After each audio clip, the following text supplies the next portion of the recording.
that.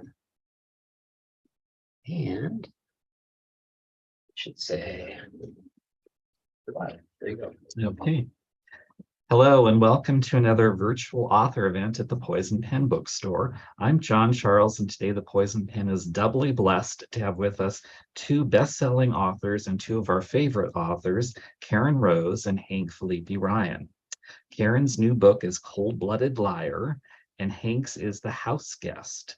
Before we begin, I would like to let those listening in know the Poison Pen still does have a limited number of signed copies of both titles available for purchase. So if you're interested, I would suggest that after hearing their talk today, you immediately go online or give the bookstore a call, and we can connect you with one or more of these truly fabulous new thrillers. Now I'd like to welcome Karen Rose and Hank Phillippi Ryan.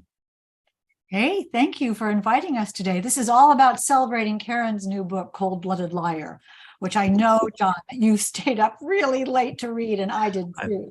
I'm very mad at Karen. You know, my normally wrinkle-free face has little bags under the eyes because she makes me stay up way past my bedtime, but it's worth it because she's such a strong storyteller.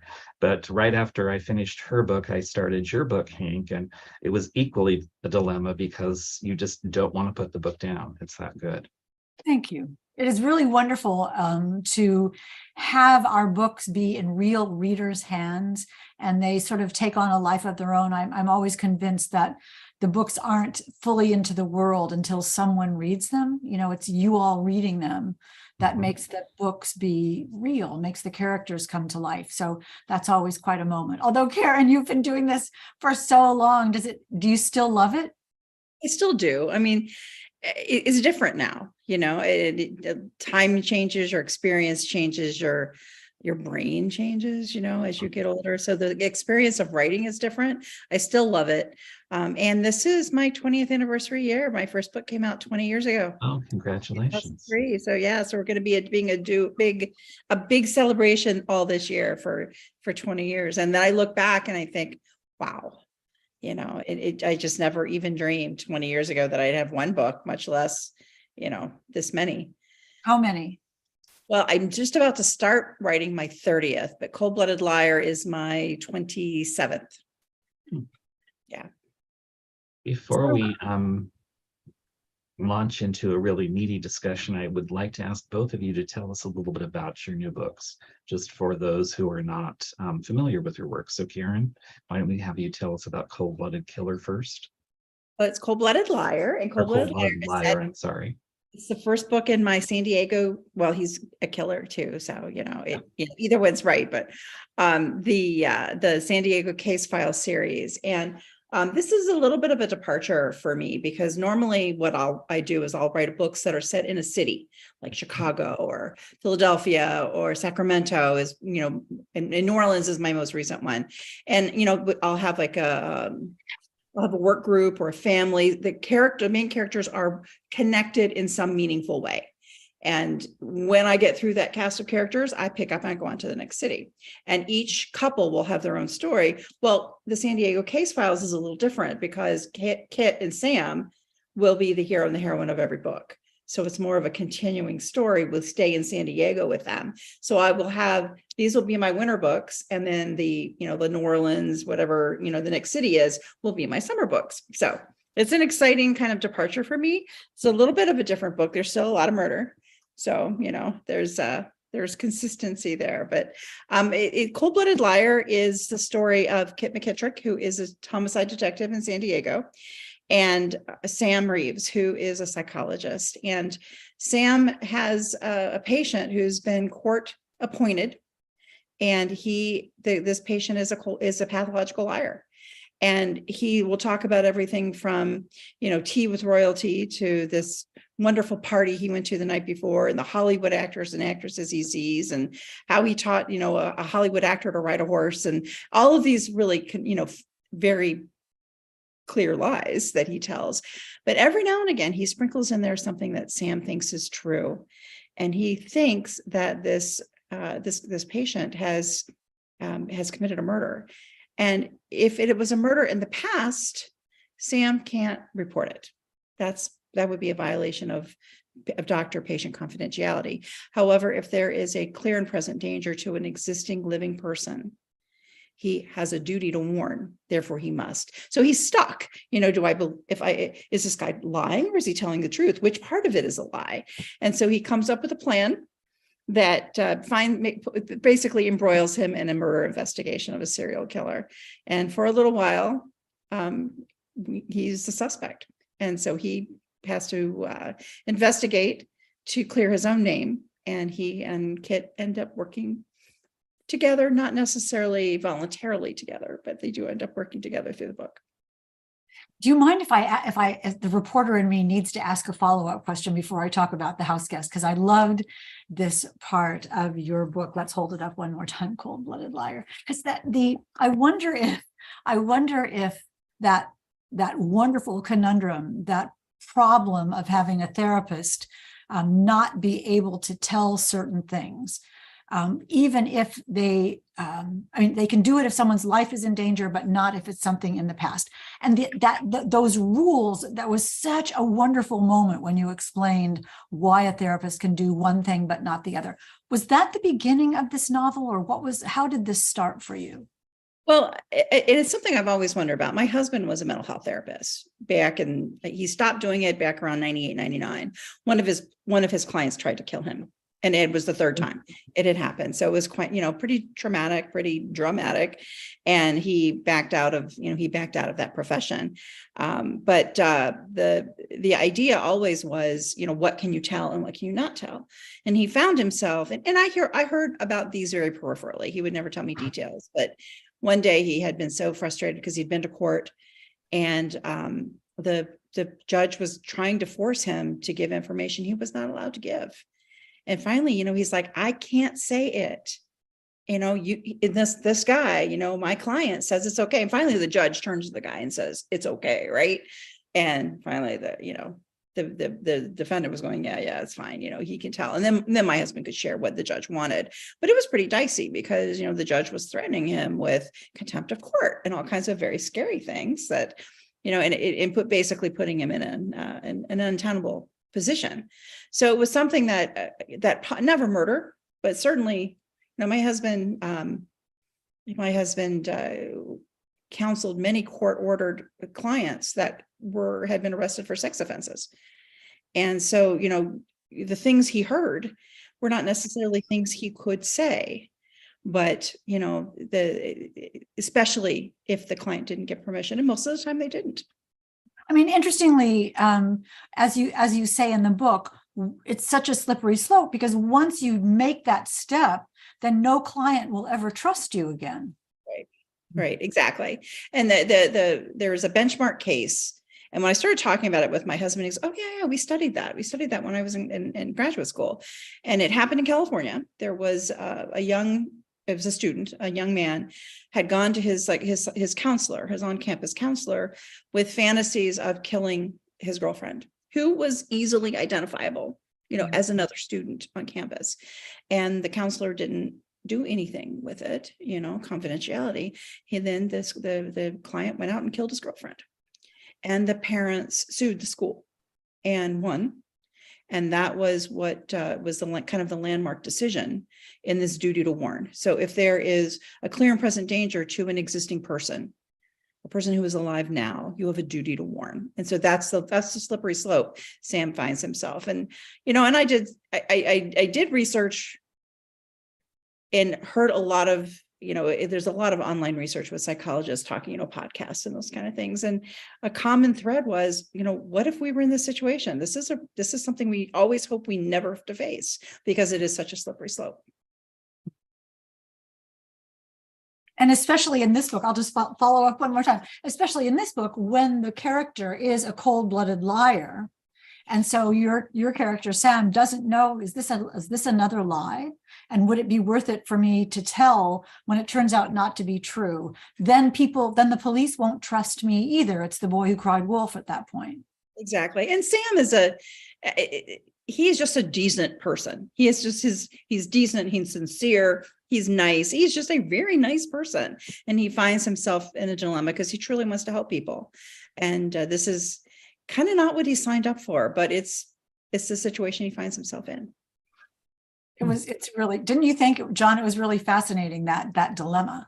Yeah, I think it's you think about like other professions, like religious professions where somebody confesses and they're not allowed to say anything to the police because the person that is privy to that information, really, they're torn. I mean, if they do the right thing one way, they help somebody. If they don't, then they help somebody else. It was fiendishly clever, Karen. You really found a good way to twist that plot tension up. Well, thank you. I like being fiendish. I know you do. I know you do. Did you talk to your husband to make it be super authentic? I did. And some of the laws some of the guidelines, the policies have changed in the 20 some years since he's been in practice, but a lot of the basics were the same. So, I started with him. It came up on a car ride. We were driving home from somewhere, and one of our little 8-hour car rides that we take. And I have this idea for a new series, and I started running it past him. He goes, yeah, that's a horrible situation to be in. Kind of reminisced about some of the situations where he was forced to tell and couldn't, and how powerless he felt. So when you first meet Sam, he feels powerless. He doesn't know what to do. He hopes he's done the right thing.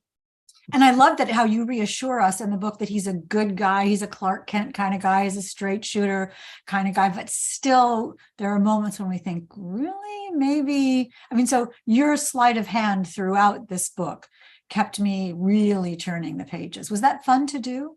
Was. And, and we've both written a lot of books, that some of them are like pulling teeth without Novocaine, and some of them just flow like water. And this one was a gift. I started it, and I think I finished this book it took a little bit more than 3 weeks, between 3 and 4 weeks. And it just like water. I do not want to hear that it took. Some of them take like a year. And some of them just flow like water, and those are the gifts. So, you have to kind of bite down and bury your way through the ones that are the root canals without Novocaine. And then because sooner or later, you're going to get that gift again. And that gift is, there's just a high, when you're in the zone and it's all the words are coming and everything's fitting together perfectly. That's the experience we all want, And you can't, and John, I wonder if you hear this from other authors as well. You can't make that gift come. You have to sort of receive it or be open to it when the time comes. Yep. I think, many authors do. I mean, it's welcome when it comes, but I guess what I hear sometimes, and you might disagree or agree, is that if you really want to be a writer, you can't always wait for the gift. You have to actually. Because so many of them are the root canals without Novocaine. Yeah. And then when you're done, it is truly like giving birth. You're like, wow, that was awful. I think I'll do it again. What is that crazy confidence of being an author that you want to do that again? And I also think that on my bad writing days, I'll write a sentence and I'll think, oh, that's the worst sentence that anyone has ever written in their entire life. And then I say, yes, it is. And now just write another one because you can fix it later. And I do think that there's a magic of editing where your subconscious brain is working and putting things in that you didn't know. I wonder if that happened to you with Cold-Blooded Liar, that when you went back to read it again, you saw things that you didn't know were even there. Yeah, I think this one, like I said, this one was like water. It just flowed out, and there weren't so many of the big aha moments because I was there all along. Sometimes it feels almost like you're doing whitewater rafting and you take a nap, and then all of a sudden you wake up, and then here we are. This one, this one was a gift. So I was really grateful for it. And then there are others where I'm like, oh, that's why that happened back then. That all makes sense. And that's nice too. That's really nice too. That's a lot of fun. To your point, John, I was reading somewhere that someone said, the muse only comes when you're working. And I think that's really a good thought. So, you just keep going. And that's the house guest. I thought the house guest was going to kill me all the way. It was more Novocaine or? Well, I don't ever have an outline, so I don't know what's going to happen. And so there's this precipice that you type chapter 1, and you have kind of a little germ of a good idea, like Karen's conundrum with the confidentiality, and you think, well, let's see what we can make of this. And so some days, it's like going and it's great, and the house guest is, I thought it was wonderful, and then some days I thought, why am I writing this? I'm the worst author that there's ever been. And as a person who doesn't plot, at some point you have to figure out who did it and what it's all about. And when I got to the end of the house guest, about 7/8 of the way through, I thought, well, you better figure this out, sister, because I wondered if I had created a plot that I couldn't have an answer to, a mystery that I couldn't solve, a crime that I couldn't solve. And that was a problem. And when I figured out the end of the house guest, I was sitting right here in my office, and I stood up and applauded. I'm like, yes, I've got this. I figured this out. And I was so happy. And it made the rest of the book just fall into place. And this is writing novels, telling stories like Karen does, and like I attempt to do, is so full of joy when it works. It's quite amazing. And I have to say that the whole writing without an outline, that is a gift too, because if I tried that, I would be so stressed out. Really? So you do have an outline? I have an outline, then I usually digress from about 2/3 of the way through. And then I have to figure out how to get back to how to make my end fit.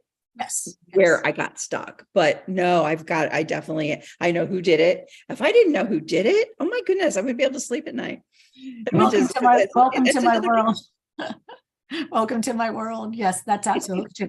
I think though, after I've been a television reporter for 43 years, and I don't know the end of my stories while I'm working on them because they wouldn't be new, right? I'm looking for something. I'm looking for a story that's new. I'm in search of a story. And I think that's sort of why my brain works that way in writing novels, is I'm in search of what the story is. So I'm less afraid than I might have been. Shall I quickly tell you about the house guest? Yeah. Give readers a taste of what the story's about. Well, it's interesting because I want to say it's a thriller. I can't tell you, so never mind. But there was this thing on Facebook and Twitter and Facebook that I wonder if you saw, that said, describe your book in 5 words, just 5 words. So the house guest in 5 words is greed, gaslighting, betrayal, sisterhood, and revenge. Greed, gaslighting, betrayal, sisterhood, and revenge. And then there was a thing on Facebook that said, can you describe your book in 5 phrases? So, okay. So the house guest in 5 phrases is a gorgeous house on Cape Cod, a shocking and gaslighting divorce, a sympathetic FBI agent, a brand new best friend, and an emerald necklace. So it's 2 smart women facing off in a high-stakes psychological cat and mouse game to prove their truth about a devastating betrayal. But which character is the cat and which character is the mouse? So I call the house guest Gaslight meets Thelma and Louise meets Strangers on a Train. And that is the house guest. What I thought was so clever of you, Hank, was you take something that a lot of people have an experience with, is when somebody gets a divorce, it's who gets the friends, and you spin it into a story. Well, that's so interesting. Yes, because that does happen, doesn't it? And so what I decided the story would be in a shocking divorce, one spouse gets all the friends, but what does the other get? If they're smart, they get the benefits. So you can't always get what you want, but sometimes you get what you deserve. And that's what, I mean, you're so right, John, because this is a story that opens with Alyssa McCallan, the main character, heartbroken, alone, and terrified because her manipulative husband seems to be trying to ruin her life. And then when the FBI shows up at her door, she realizes she really needs a friend, and then she gets one, a seductive new friend who seems to be running from a dangerous man of her own, and they decide that maybe they can solve each other's problems. But it's not Strangers on a Train, and it's not Gaslight, and it's not Thelma and Louise, but it's a little bit of each of those put together. That's great. I do have a question for both of you. As writers, what you both do is illustrate the importance in suspense and thriller novels of the villain, because I think all too often they're kind of treated as a stock figure and it's just the plot that drives things. Can you talk a little bit about why you think villains need to be three-dimensional? Well, Karen, you're the queen of that. Go ahead. Well, I think they have to be three-dimensional because otherwise it just becomes a cartoon. You know, it's you get your Snidely Whiplash twirling his mustache, and that does not for me make for a pleasant reading experience. I like a villain who has a vulnerability. I like a villain who's really smart. And the villain has to be, they are the most important character in the suspense, because if they weren't doing their villainy things, nobody else would show up to the party to try to stop them. So their motivation, their emotions, their everything has to be compelling. And it really just has to be strong enough to carry the whole book. So in order for that to happen, they have to be real people. They have to be real people that have, and when I start a book, that whole chapter 1, that blinking cursor always frightened me. So what I would start with is character profiles. I do the hero, the heroine, and the villain. And each one gets a profile. You know, who are they? Where did they grow up? Who are their friends and family? Who are their work? Who are their work partners? You know, whatever business they're in. And the villain has those too. The villain, he didn't hatch from an egg. He has a family. You know, the family will have some impact on him, and maybe all of the impact on him. And so, you know, I've written characters where I knew the villain the best of all when I started, and then I've had a few where they surprised me along the way. And they developed, they developed even more. But yeah, that making them real people and making the victims they kill very real people makes a villain more three-dimensional. Because if you have connected somehow with the victim, even if it's just a paragraph on a page, if you've connected with the victim, then you find the villain's actions all the more repelling, terrifying, oh, this could happen to me kind of thing. I love the this could happen to me kind of thing, because I think, I write psychological thrillers, and it's all about the devastation that we do to each other with manipulation and gaslighting and deception and mind games. And mind games are so deadly. And I think to your point, John, about the villainy, in real life, everyone wants something, and everyone decides how far they'll go to get the thing.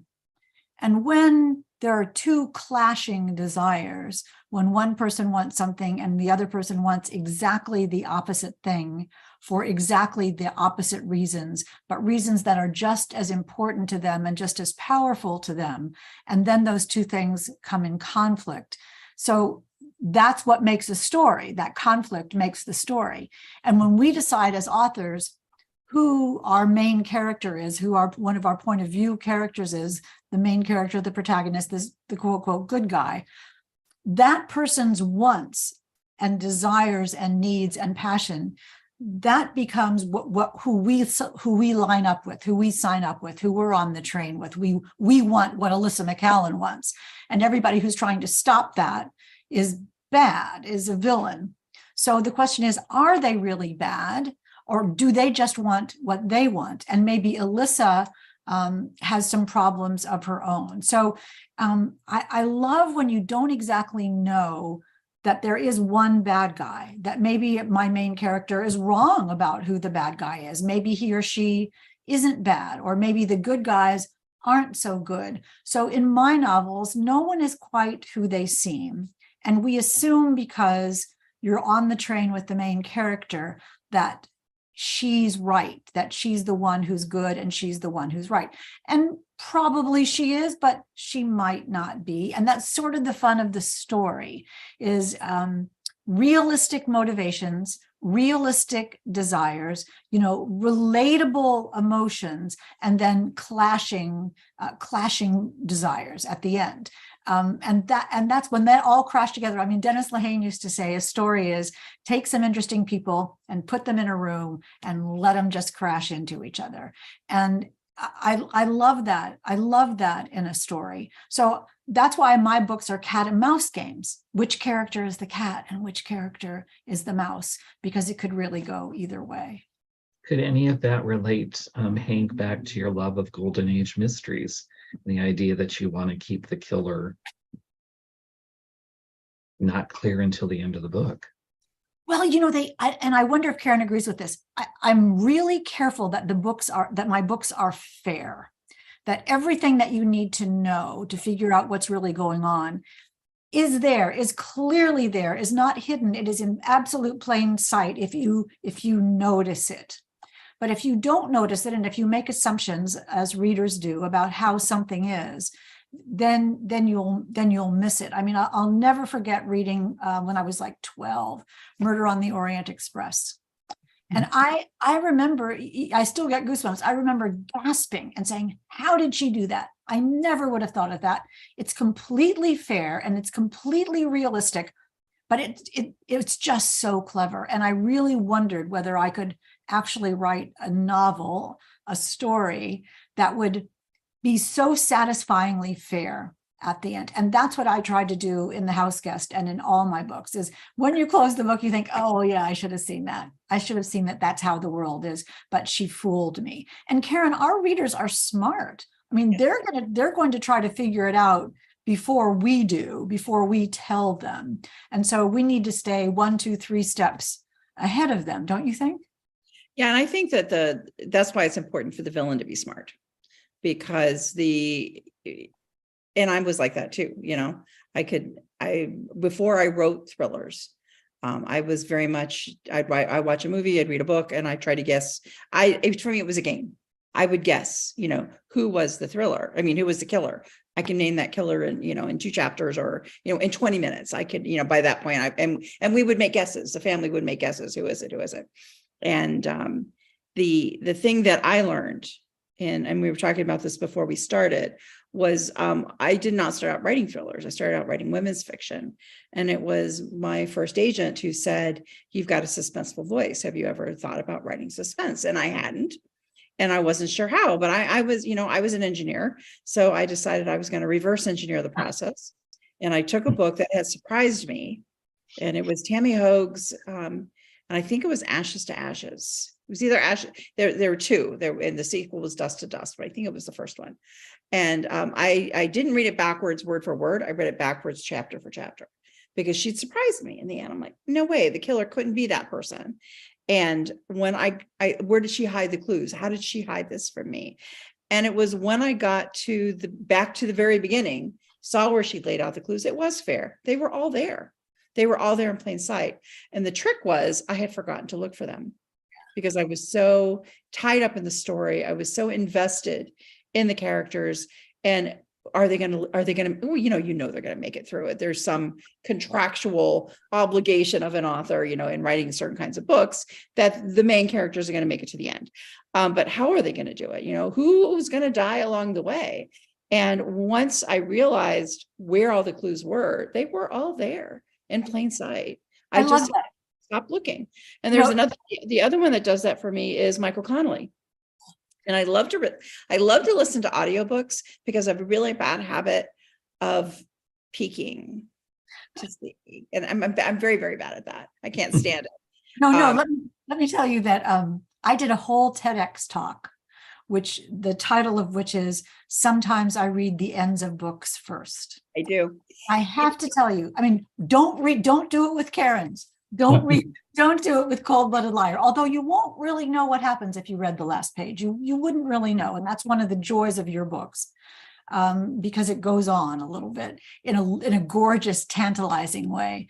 But if you read, and don't do it with my book either, just don't do it. But as an author, if you can deconstruct, I read the first chapter, then I read the last chapter, then I go to the beginning again and start from the first chapter, and I see how they're doing it. I can understand here, oh, that meant that, and that meant that, and this is where he or she is setting up the dominoes of this story to fall. And I never read books twice. And I do think that that's kind of too bad from an author's standpoint, that there are so many clues and so much great stuff in the books that so many of us write, that I think readers who are reading it so fast, like we do with yours, saying, I can't wait to see what's going to happen. I can't wait to see what's going to happen, miss some of that gorgeous construction.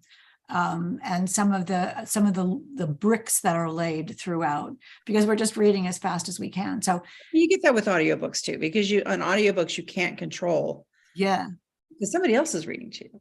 yes. And so I think I listened to probably the first 10 Michael Connelly books when I was doing a lot of work and I was driving back and forth across Florida. And I can remember getting to the end of the book and going, wait, that's not possible. And then I do read books again. Sometimes I'll read them, books that I know who the killer is, but for the enjoyment of the ride, I will read them again and again. And, with Connelly's books, I've done that, and there have been several authors. Well, I'll go back and I'll read, I know how it ends. I remember how every book ends, but it's just lovely to take that ride again. And then you notice all the little things. Yes, I agree. I agree. It is so educational and so revealing to read them again, because you do see some of the underpinnings and some of the structure and some of the intention of the author. I have to tell you that I relate so much to you trying to figure out the ending. My husband and I watch crime shows together or thriller shows together, and I'm always guessing. I'm like, it's the sister. She's going to drown. She's pregnant. And Jonathan will say, can't you just watch it? And I say, no, I can't just watch it. I think it started when I would watch Perry Mason with my father when I was a little kid. And there's a music, there's a rhythm to those Perry Mason shows. And it was never person A and it was never person B, but it was person C, the first person and you learn about that story structure, and you learn about suspense, and you learn about how to reveal the real story. And all those things were so formative. It's true. Yeah. And my husband and I have been watching The Old Murder, She Wrote. Oh. And we start you back, and they're fun. They're just fun. They're not, it's not the edge of your seat kind of thrillers, which honestly, those give me nightmares. I prefer to, if I'm going to sit down and I'm going to watch a thriller, that there is structure to it. And I can guess, it might be, and we have a game of it. We each pick, who we think it is, and who wins at the end is the person who's guessed. I know, no, it's so totally bragging rights. I wonder if either of you have seen Poker Face on TV. I love that show. That is an amazing show. Yes, I agree. And John, you should watch and I wonder if Karen thinks the same way, because we know who did it at the beginning. And the story is about finding out. And that's exactly what we're talking about reading books backwards. And in a lot of my books, who the bad guy is, because the reader has the villain, not in Cold-Blooded Liar, but in most of my books, the villain has a point of view. And you might know from the very first chapter who it is. You might know who it is with relation to the main characters, but you might not know why. And you're not going to know how they're going to bring them down. It's all about the chase and the capture, and the mind and the wise, careful, clever, lucky, persistent, determined. I wonder if you've been writing books for such a long time, and this is pretty much in the best sense of the word, a wonderful procedural of tracking down the serial killer. How has that writing a procedural like that changed over the years with the things that law enforcement, so many changes. I'm going to go back and I look at my first book, and gosh, I think they had cell phones. I think. And I don't think the heroine did, because she was really poor. And, back then the cell phones were expensive, and you had to pay for minutes, and, kids today, they're like, what?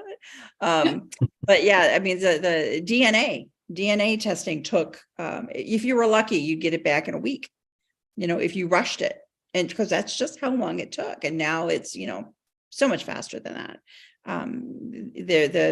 Many of the many of the forensic things that many of the forensic procedures that the crime scene unit will do are new. And I've subscribed to a newsletter that talks a lot about, in fact, I think in just about every one that comes through, it's a forensic one. And it talks about how they call it genetic genealogy, basically using 23andMe kind of databases to identify cold cases and come up with the killer. Mm-hmm. And these are fascinating to me. So the advances in science are extremely fascinating, and it's fun to figure out how to incorporate those, kind of into the world as the world changes. It's fun too, because it's huge. As an author, though, we have to understand that someone's going to say, isn't there surveillance? Why didn't you just Google him? Doesn't he have a Ring doorbell? I mean, all those kinds of things that, I tell my students, you can have one dead cell phone battery in your entire, in all of your books, you get one time. But we do have to deal with, and I deal with it in the house guest, a home alarm, a surveillance system, video cameras, cell phone usage, speaker phones, Bluetooth, all those kinds of things. We have to know about it in order to deal with, making it not work, or intercepting it or interrupting it, for better or for worse, so that people don't say, well, why didn't they just do DNA? That'd be so easy. We have to know about it. Good reasons for it. Explain it. Yes, exactly. And even with all of the science that we have, we spend our summers in Northern California, way up, like between San Francisco and the Oregon border. And there are huge, like an hour track on the highway where we get no cell phone service. We don't get cell phone service where we live. We have Wi-Fi. And so that's how we make phone calls. But we walk out of our house and there's no cell phone service, and I set one of my series, the final book is in the wilderness, up by Lassen National Park. You could be lost there. You could have a body that wouldn't be found for months, with all the, the crevices and the ravines and places that, everybody's like, oh, well, with satellites, blah, blah, blah. Well, there's places in this world where that justice doesn't work. And then there are weird places where it does. I was on a photo safari in South Africa in the middle of the bush, and I had 5 bars. I had a Facebook conversation with my daughter who had to go to the emergency room. She was fine, but it was her first time in the emergency room alone. And I'm sitting, there's giraffes all around me, and I'm sitting there talking to my daughter. And then I come to my house in Northern California and I don't have a cell phone signal. So making those kinds of situations believable to the readers. Well, why don't they there are places where those don't exist still to this day. Finding payphones is really hard. If you need to find a payphone, that's a really hard thing to do. Yeah. Don't you think, though, that as authors, technology can be a double-edged sword? All the modern advances can make it more challenging for you to plot something out, but also there's new opportunities, because I keep thinking about this whole idea of how they're able, and I don't know the exact terms because I'm terrible at technology, but how they can dupe you into thinking someone's doing something on a video and it's not that person. Mm-hmm. Sure, deep fake. Yeah, that's it. Yeah. It's definitely. Deep fake. That's pretty terrifying when you think about the possibilities, used for evil and not good. And I think a lot of people are going to use it for evil. And, the things like 3D printing, the things you can print with 3D printing, license plates, guns, the technology is really frightening. But in some ways you have to become more devious. How do I make this doesn't make sense because they could have just used a cell phone, or they could have just, why didn't they? And when I hit those points, that's when sometimes the twists happen. What makes it make sense? Well, exactly. What makes sense is the twist. Exactly. You have to, it's one of those, it's a thing where you take that challenge of that there would be surveillance video, there would be an alarm system, there would be a code that you need. And your brain says, okay, how can I get around this? And that makes the story even better. In The House Guest, for instance, Alyssa is at home alone in her beautiful big mansion that is about to get taken away from her.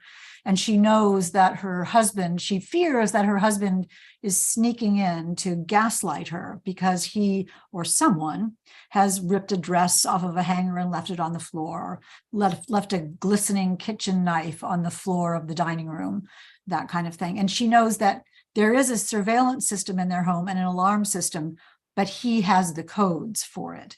And if she changes them, he can just change them back. So she has to do something else to give her the clues to allow her to know that her husband has been there. And so that thing that she figures out is one of the twists of the story. And it was fun for me to be able to figure out how she could get around how her husband, although he wasn't there, had control of the thing that was supposed to keep her safe. And it was fun to think about.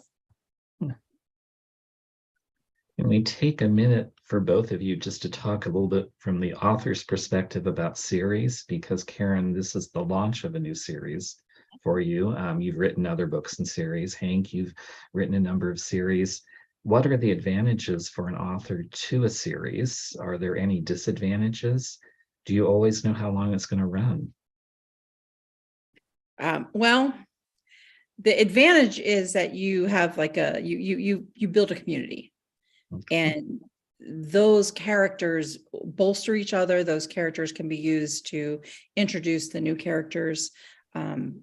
Especially if they've known each other for a while, that helps backstory telling, makes it a lot easier. And if there is an overarching story, the series helps you move it along, book for book. And I've done a few of those. Most of them are standalones within the series, but I've done a few series where they are a lot more interconnected than others have been. But I do love the maid family situation where, you have a group of friends and they just keep getting bigger. And so each person needs to have their own book. So I might have planned for 4 books, then I end up with 6 or, more, if I go back and write more. So I do love series in that I think it builds community and it builds family. And especially family that's made family. And I think people like that. It's a very comforting place to be because you still have all these crimes, but there's a certain amount of what's known, and that what's known is the community. It's an interesting differentiation because in a series, you do have the world. I wrote the Charlie McNally series and the Jane Ryland series. And in those books, you do have their world and their job and their goals and their friends. But the challenge in a series is that the main character is not going to die. I mean, Jane Ryland is not going to die in The Wrong Girl because she comes back in the next book, and that she's not going to die in book 5 because she'll come back in book 6. So the reader knows that the tension in a series novel cannot come from the mortality of the main character because the series is built on the adventures of this main character. And you read a book in a series to read what the next adventure that the character you love will take. But they're not going to die. So that the high stakes in a series novel has to come from something other than the mortality of the main character. In a standalone, the power of a standalone, I've written, I think, 5 standalones now, and The House Guest is a standalone, of course. In a standalone, the power of a standalone is that anything can happen. The reader's expectations are 0 because they have no idea what I'm about to do in The House Guest or in any of the standalones. Anyone can be good. Anyone can be bad. Anyone could start out bad and turn into being good. Anybody can start out good and turn into being bad. Anybody can be lying. Anybody can be guilty, and anyone can die. Anyone can die. So it is absolutely no holds barred in a standalone because as readers that this is the most interesting, coolest, most suspenseful thing that has ever happened to these people, and you will never see them again because all you need to know about them is this book. And that's the fun, that's the power of a standalone. I always think, okay, you all, watch me, watch what I'm going to do. I'm going to surprise you. And I love the power of a standalone. But I also thought, Karen, in Cold-Blooded Liar, I thought the end, and I'm not going to talk about what happens in the end, but how you crafted the end just had me saying, well, I want the next book. I want to see what's going to happen. You tee it up so fairly. I mean, the story is finished. There's a cohesive beginning, middle, and end mystery that's solved. We know all the answers. The loose ends are tied up. But then you just open the door to the next book. And I thought, I mean, kudos for that. I thought you did that so gorgeously. Well, thank you. The thing with writing a series is you have to write it in a way that everybody knows there's going to be another book. So, you know, you can't tie off, you have to tie off enough loose ends to be satisfying, but not so many loose ends that there's not room for another book. And series that are set around a group of friends or a group of coworkers, that lends itself well to that, because you know the next person is going to get their own book. But in the beginning of a series like this, it wasn't a fear and it wasn't a concern. It was an awareness that when I got to the end, I had to set it up so that everybody knew that they were going to get another book, that these two are going to get another chance to work together. They're going to get, they're going to get more face time together, so that their relationship will bloom a little more slowly than in my other kinds of books. I mean, you can close the plot loops, but you don't need to close the emotional loops. Exactly. Just like life, and that's what makes the book so compelling. And and for folks who are writing, if you're listening and you're writing a series that is connected, like where the plot is connected, there's an overarching plot. That's something that I learned the hard way, that you really have to be careful with, because the first time I did it, I had not intended to write a series. I wrote a book, and it was called Die For Me. And there was one character who was supposed to be a walk-on, walk-off character, and he took on this life of his own. And all of a sudden there was a mystery, and that at the end of it, he's holding evidence for this new mystery. And I thought, wow, I have to write his book to find out what that mystery is. But when I finally got to the last book in the series, I realized I had not thought far enough ahead, because I hadn't planned it. And because I hadn't planned it, I ended up with all these loose ends that had to be tied off in the last book. And it was really difficult. In doing it, I answered a lot of questions. I think subconsciously I had laid it all out to come together in the last book, but it was pretty stressful, because I'm like, okay, now how do I explain this? And how do I explain that? So the next time I did it, I sat down and I said, these are the important plot points that are going to happen in every book. So if you do a series that's just a series of standalones, the worst thing you have to do is figure out who's not going to die, in each of the books, or who's going to get their own book next. But if you write a series with an overarching plot line, like the Sacramento series had a cult. Mm-hmm. It was the cult that was, each book you learn a little bit more about the cult, and each book you get a little closer to closing it down and to defeating it. That I had to plot out, what was going to happen in each book, which in some ways takes a little bit of the fun out of it, but in some ways makes me a lot less stressed out while I'm writing it. So there are benefits to both, and there are benefits to standalones. I don't think I've ever written a standalone that was not part of a more of a larger group. So I like the hominess of having the group of friends or the group of coworkers or the family. That's just something that that's just the way I've always written. But I do enjoy reading standalones, because they have a magic and a charm of their own. Can I ask both of you to broaden the lens, to borrow from Hank's world a bit, about the appeal of the suspense and thriller genre to you as writers, because I find it fascinating that, Karen, you write these incredibly chilling books, and yet you're not someone who likes dark, scary, intense stories. And Hank, you write suspense and thrillers, yet in the real world, you don't like to be surprised. So talk about why you were drawn to this genre or genres. I always read mysteries. That was, we talked before we got started, we talked about Agatha Christie, and I think we all cut our teeth on a specific set of writers. Just as readers, coming up through through our own personal development. But I think that, oh my Lord, I've gotten completely off. Now I've forgotten what the question was. Why do you like suspense? Why do you write suspense? Thank you. One of the reasons I like it is it's a game. And it was always a game. That's where I was going with this. Agatha Christie was always a game. Mhm. It was who is it? Can I guess it before the end? Will I be right when I guess it? But as I started writing, I realized, and again, some of this came with age too, is that the world is not a fair place. Bad guys don't always lose in the end. Sometimes good people lose. Good people lose their lives. Good people lose their livelihoods, and the bad guys don't always get punished.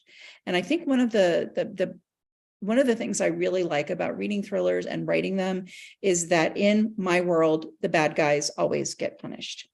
There's a satisfaction there that I don't get from real life. And all the horror stories that we hear on the news, the children who are abused and killed and things like that, those and many times their killers are never punished, or they're never punished enough. What is being punished enough. But I really do like thrillers from an emotional standpoint, because it gives me the satisfaction of knowing that in my world, the bad guy gets his in the end. And I can maintain that kind of a puzzle, that kind of a game, is how's it all going to come together. But in the end, I always know bad guys get it. Bad guys get what's coming to them. I think it's interesting. We grew up reading the same books, Nancy Drew and Trixie Belden, and then I moved on to Agatha Christie and all the Golden Age mysteries. Loved that. And I agree with you, Karen. I loved the puzzle element of it. I loved trying to figure it out. I was always a really curious little girl, and I would ask my mother questions, and she would say, and I remember this so clearly, she would say, why don't you go find out? Why don't you go see if you can find the answer? Come back in 10 minutes and tell me what you discovered. And she really let me blossom into a person who was confident about being able to find something out, being able to figure something out. And my stepfather was a kind of a brilliant corporate lawyer. And he would do exactly the same thing. He would set up a problem and say, what might happen? What might the other person say? What might the other side say? What might be another way that this could work? What might be another explanation? So I began to try to look at the world, not just through my point of view, but what would the other person say? What might really be happening? What might I be missing? What could be a different story? Then as a television reporter, that's my entire life as a television reporter, is following leads and tracking down clues and trying to find the answers. So, writing suspense, I never thought about, forgive me for this, but someone asked me once if I could write a thriller without romance. And I said, well, no, because there are real people in my thrillers. And so whether it's people who are in love with someone or wish they were or used to be or are thwarted in love, people have relationships in real life, even in a thriller. So no, I couldn't write a thriller without romance. But then they said, could you write a romance without murder? And I said, what would the people do for 400 pages if they didn't have a mystery to solve? Which is why I don't write romance, because obviously the brilliant romance writers have figured out what people can do for 400 pages if nobody dies. But I do think that it's just like writing an investigative story for television that I've been doing for years. It's just that now I get to make stuff up. And as Karen says, my books are about justice. And justice isn't just about justice in a courtroom. There's emotional justice and personal justice, and even revenge justice. And what justice means to each of my characters is different. But I think all of us who are reading crime fiction are looking for justice and how the justice system works, whether it's the court of public opinion or a real court, or how lawyers work or how laws work, and how our system of laws protects the innocent and the guilty at the same time, and how jurors are only human beings, and what happens at the end of a trial. All those kinds of things have always fascinated me. My husband is a criminal defense attorney. So I have seen, so many cases, so many devastating cases from all sides. And sometimes even when he's working on a case, he comes to me and says, if you were writing a novel about this, how would you have had this happen?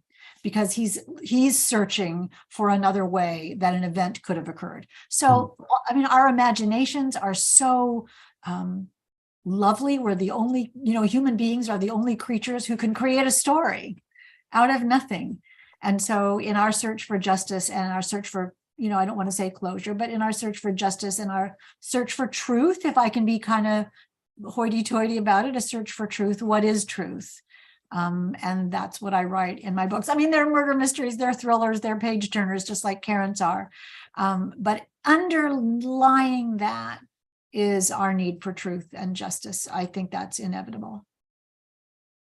You both have been writing for a number of years. Karen, congratulations on 20 years this year.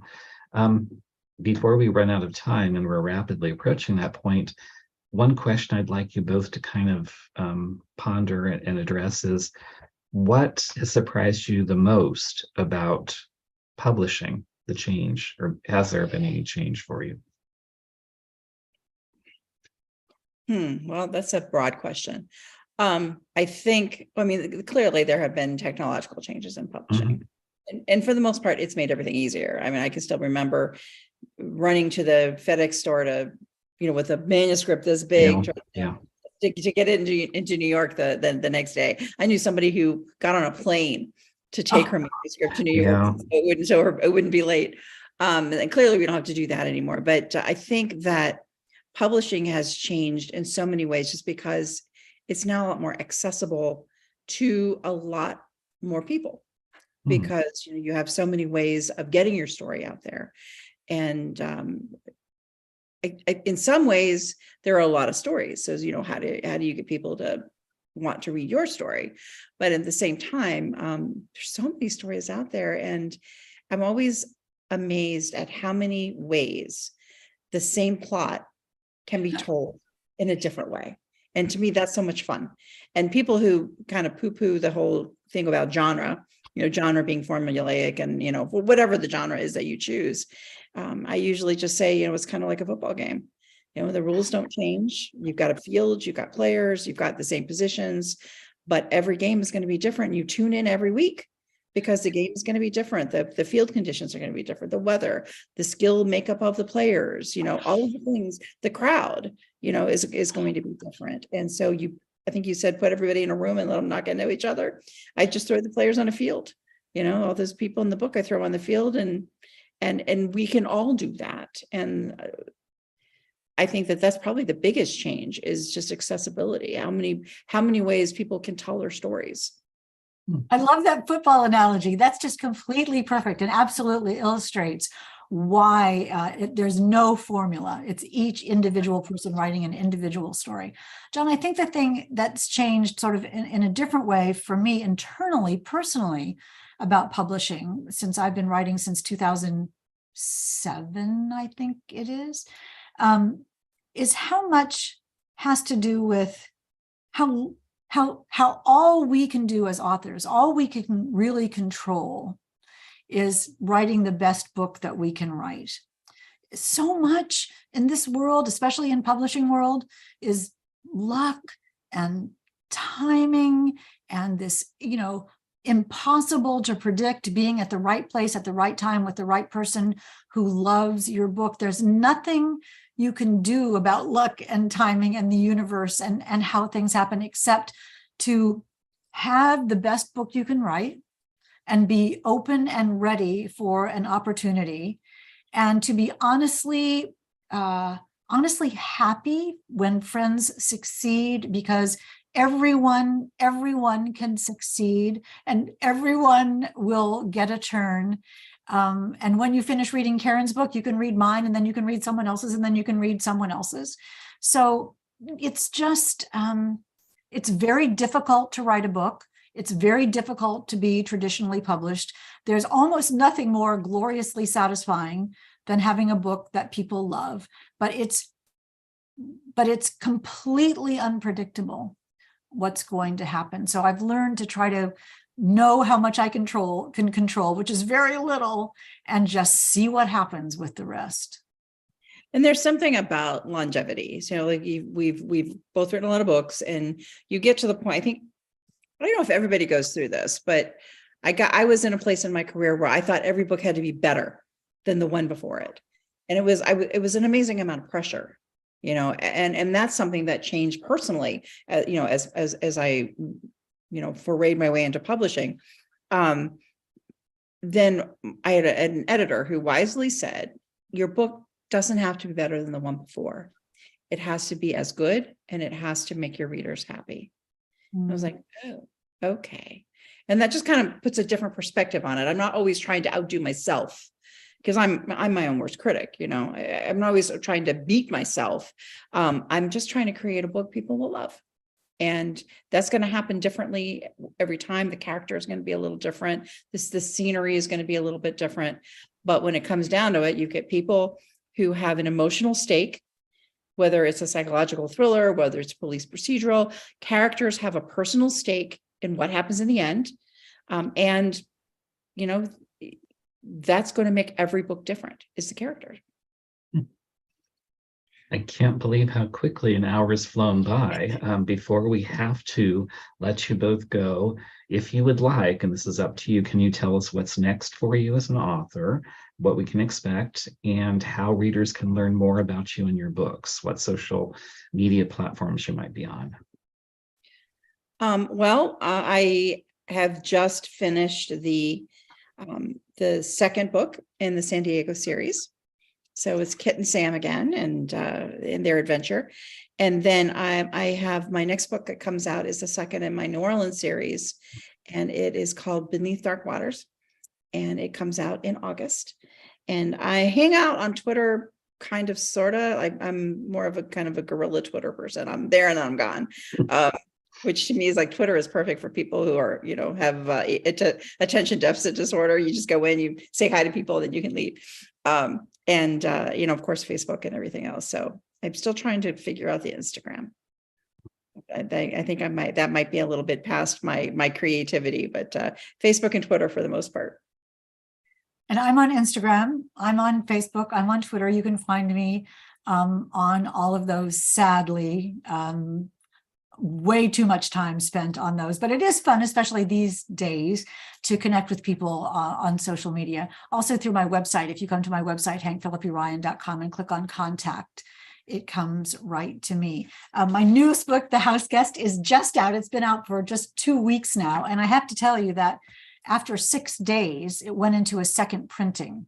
So if you buy a book from Poisoned Pen, you do have first editions, and those are going to be gone very soon. So I'm really, really thrilled about that.